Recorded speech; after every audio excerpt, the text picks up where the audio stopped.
예, 생각이 바뀌었다고 말하라. 생각이 바뀌었다고 말하라 라는 제목으로 하나님 말씀 증거하도록 하겠습니다. 사람에게는 마음이 있습니다.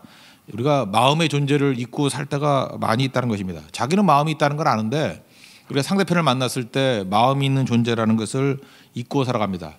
이 마음이 있다는 것을 잊고 살아갈 때 나타나는 특징이 뭐냐면 함부로 대하는 거예요. 사람을 함부로 대하면 안 되는데 사람을 함부로 대하는 겁니다. 사람은 기계가 아니거든요. 도구가 아니거든요. 이 마음이라는 것이 있는 존재인데 그걸 모른다니까요. 그래서 무슨 뭐 짐승 쳐다보듯이 또 기계 쳐다보듯이 물건 쳐다보듯이 그러고 대한다고요. 근데 그러니까 마음이 상하는 거죠. 그래서 마음이 상처를 입게 된다라는 것입니다. 그래서 이 성숙한 믿음의 사람들의 특징은 뭐냐? 마음이 있다는 것을 알기 때문에 마음을 헤아릴 줄 안다라는 것입니다. 많은 사람들이 불행감을 느낍니다. 뭐 학교에서도 불행을 느끼고 직장에서도 사람에게서 많은 불행감을 느낍니다. 사실은 그 불행감 느끼는 게 겉으로 드러나는 일 때문에 그런 게 아니라 뭐 해고당한다거나 또는 뭐 거절당한다거나 뭐 상처를 입었다 그럴 때 그 사건 자체도 있지만 그것을 통해서 사실 마음의 상처를 입은 거거든요. 마음이 힘든 거지 뭐 외적인 건 사실 금방 회복이 돼 버린다는 것입니다. 그러니까 마음이 병들어 버린다는 거예요. 그래서 지옥을 체험하게 된다라는 것입니다. 사실 현대 사회에 이게 우울증이 많다라는 이유가 무엇입니까? 옛날에는 마음을 헤아리는 것들이 있었거든요. 가까이 살았기 때문에. 근데 지금은 마음이 없잖아요.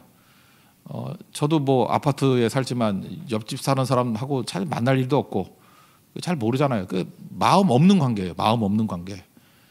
그래서 뭐 801호, 805 뭐 이런 거지. 뭐 그 사람이 누군지 잘 모르죠. 이름도 모르고 직업도 모르고. 그때 이상하게 저는 알더라고요. 제가 뭐 하는지. 예, 그거 빼놓고는. 그러니까 마음이 없는 관계 속에서 이렇게 살아가게 된다는 것입니다. 그러니까 상처를 입는 거죠. 마음이 있는데 마음이 없는 것 같이 다루니까 상처가 있는 거죠.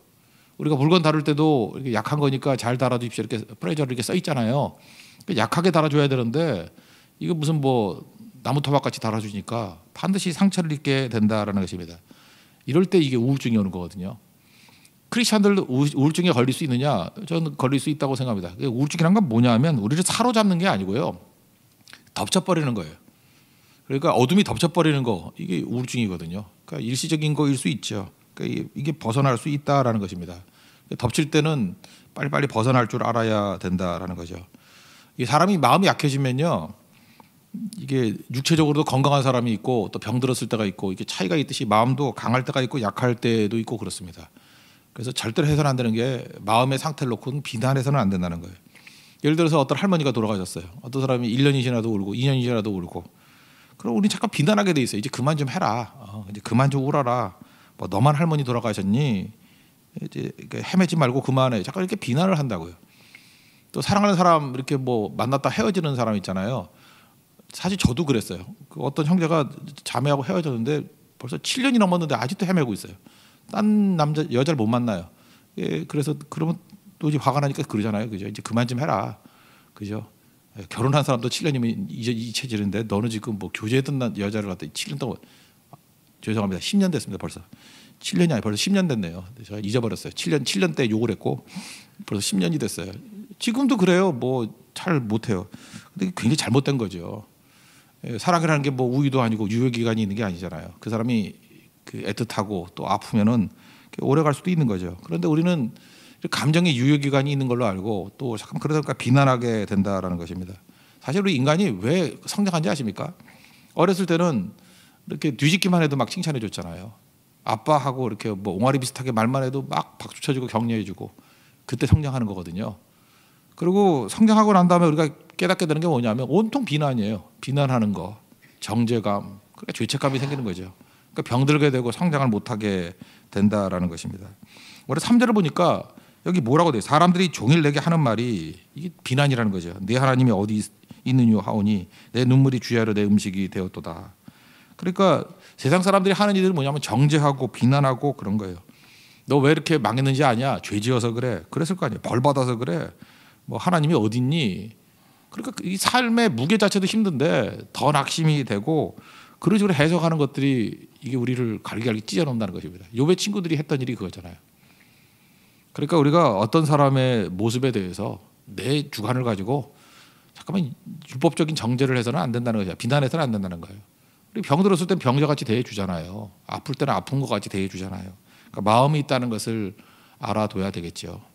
그래서 마음을 강하게 만드는 것들은 일단 우리 인간이 할 것들은 기도해주고 또 격려해주고 하나님 만나게 해주고 그게 되게 중요한 거 아니겠습니까? 그래서 이 약한 마음이 다시금 강건한 마음으로 변화되는 과정을 한번 본다 그러면 첫 번째는 오늘 제목과 같아요. 생각이 바뀌었다고 말하는 거예요. 이게 되게 중요한 거거든요. 생각이 바뀌었어. 우리 이 믿음의 변화라는 게 우리 기독교는 변화의 종교라고 그러잖아요. 내가 하나님 말씀을 들었습니다. 듣고 믿음이 생겼어요. 그럼 변한 거 아니에요. 변했다는 말을 또 다른 말로 하면 뭐죠? 생각이 바뀌었다 그런 거 아니에요? 그러니까 여러분들 예배 드리면서 날마다 생각이 바뀌어야 돼요. 내가 내 생각이 이거였는데 생각이 바뀌었어. 하나님 말씀대로 생각이 바뀌었어. 그러는 거죠. 근데 우리 인간은요 알게 모르게 그 일관성에 관한 그런 생각이 있어요. 그래서 시골 같은 데 가서 뭐 고성이나 이런 데 가서 전도하다 보면 할머니들이 맨날 그런 얘기 하잖아요. 조상적부터 믿었는데 어떻게 바꾸냐고. 바뀌어야 하는 거죠. 그런데 우리는 그 일관성이라는 거. 그래서 우리 뭐 정치인이나 뭐 이 지도자들이나 뭐 이런 사람들 뭐 얘기할 때 말 바뀌는 거에 대해서 굉장히 예민해 하잖아요. 근데 그게 뭐 공인으로서 그럴 수 있겠지만 우리 개인적으로는 얼마든지 바뀔 수 있어요. 바뀌어야 되는 거 아닙니까? 생각이 바뀌어야죠. 그게 회개죠. 생각이 안 바뀌는 게 문제지. 그래서 회개하라 이 말은 21세기 우리식의 용어로 말한다 그러면 날마다 회개했다고 떠드는 게 뭐냐면 회개했다라고 말하는 게 아니고 생각이 바뀌었어요. 생각이 바뀌었어요. 계속 그 얘기를 해야 된다고요. 생각이 바뀌었다고 말하는 그 순간에 통쾌함이 생기고요. 생각이 바뀌었습니다라고 말하는 순간에 해결책이 생긴다고. 해결책이. 지금도 보면은 많은 사람들이 어렵게 사는 이유가 뭐냐면 생각이 바뀌었다는 말을 못해요. 생각이 바뀌면 되는 거 아니에요. 또 뭐 맨날 그 선교에 대해서 비난하더니만 우리가 말을 조심해야 되는 게 뭐냐면 자기가 어떤 말을 하면 말에 대한 책임을 지려고 그러거든요. 교회가 내실을 기해야지 자꾸 밖으로만 도우면 되냐, 뭐 선교를 왜 하느냐, 막 이렇게 말을 했다고 합시다. 그럼 그거에 대해서 일관성을 가지려고 그래요. 그래서 그 일관성을 찾으려고 정보를 모으고. 그러니까 변화가 안 되는 거죠. 말씀 듣고 또 한번 선교 갔더니만 이게 아니었네. 그게 회개 아니에요? 생각이 바뀌었어. 그래야죠. 생각이 바뀌었어. 이제까지 나는 이성을 가지고 이렇게 점진적으로만 되는 건지 알았는데 하나님께서 한 번의 예배를 통해서 사람을 확 뒤집을 수도 있구나. 생각이 바뀌었어. 그렇게 얘기를 해야죠. 우리는 뭐 이렇게 기회라는 게 뭐 간헐적으로 오는지 아는데 아니야. 하나님께서는 기회의 하나님이셔. 언제나 하나님 안에서는 다 기회야. 기회를 주시는 하나님이야. 생각이 바뀌었어. 이렇게 말하는 거죠. 젊어서만 뭘 한다고 생각하는데 나이하고는 관계없는 것 같아. 생각이 바뀌었어. 그게 회개라고요. 오늘도 여러분들 순간순간마다 생각이 바뀌었어라는 것을 선포하십시오. 그게 회개라니까요. 그때부터 삶의 모든 것들이 다 바뀌게 된다라는 것입니다. 그리고 두 번째 단계는 뭐냐? 이 관계의 힘을 의지하라는 것입니다. 그러니까 공동체 속에서 들어가서 관계 속에서 힘을 누리라는 것입니다. 그 사람이 제일 큰 행복감을 느낄 때가 관계가 좋을 때잖아요. 그죠? 사람이 뭐 돈이 뭐 행복을 준다, 권력이 행복을 준다, 뭐 젊은 사람들 같으면 사랑이 행복을 준다, 또 어떤 사람은 뭐 음식이 행복을 준다, 뭐 이러는데 그 행복은 한계가 있는 거예요, 그죠? 사실은 진짜 우리에게 행복을 주는 건 관계거든요. 좋은 관계.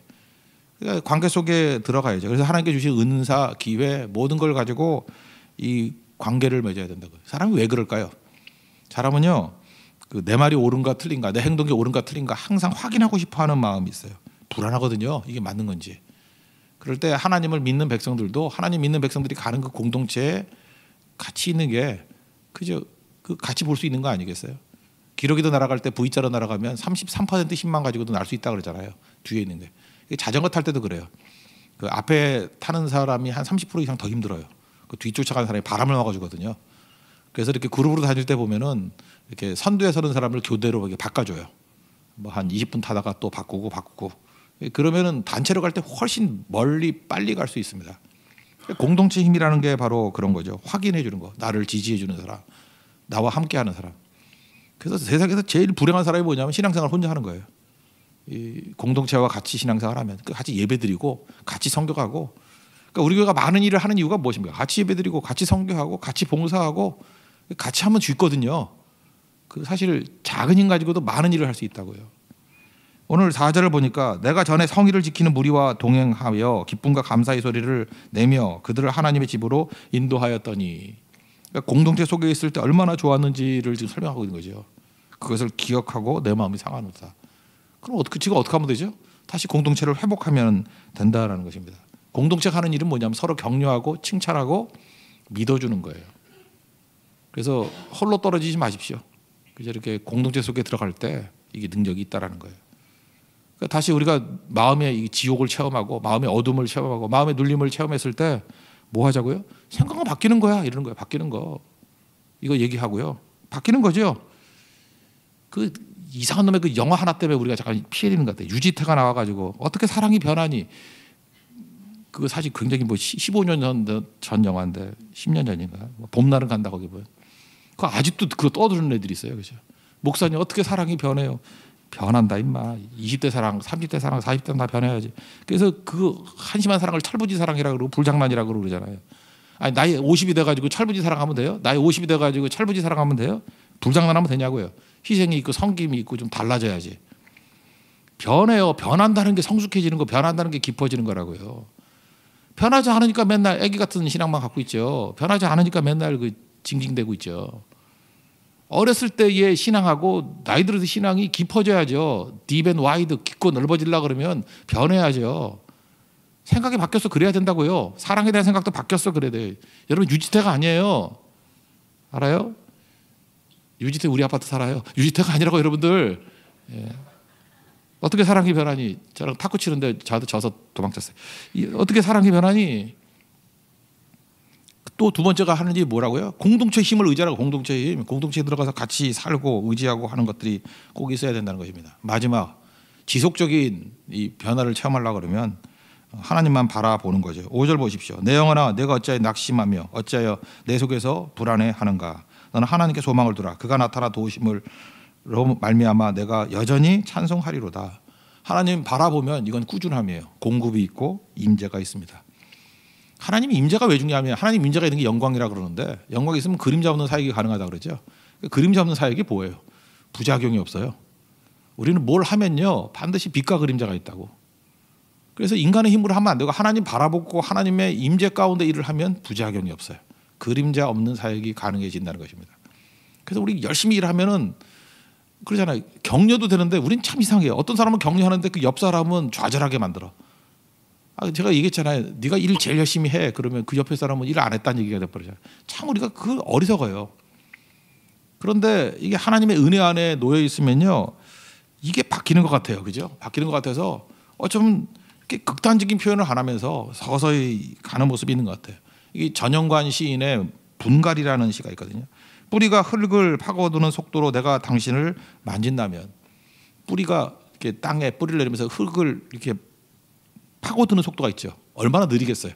뿌리가 자라는 속도니까 서서히 그게 마음을 다루듯이 그저 이렇게 서서히 흙이 그랬던 것처럼 당신도 놀라지 않겠지.